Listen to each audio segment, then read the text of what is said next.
Osongina mehmonbob bir zumda tayyor bo'ladigan salat tayyorlaymiz.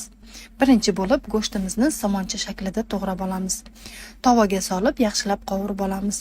Go'sht yumshoqqina bo'lib yaxshi pishishi uchun suv quyib, past olovda 10 minutga dimlab qo'yamiz. Go'sht tayyor bo'lguncha piyoz, bolgariskiy va bodringni to'g'rab olamiz. Sabzini esa qirg'ichdan o'tkazdirib olamiz.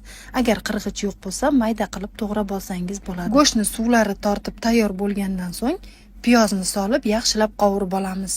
So'ngra to'g'ralgan bolgariskiy, tuz va paprika solib 2 minut davomida yana qovurib olamiz. Tayyor masalliqlarimizni kattaroq idishga solamiz. Salat uchun albatta to'g'ralgan kashnish solamiz. Maydalangan chesnok, olivka yog'i yoki oddiy o'simlik yog'idan foydalansak ham bo'ladi. Soyevый sous, ozgina uksus solib yaxshilab aralashtiramiz. Ta'mi o'zgacha bo'lgan salatimiz tayyor. Albatta tayyorlab ko'ring.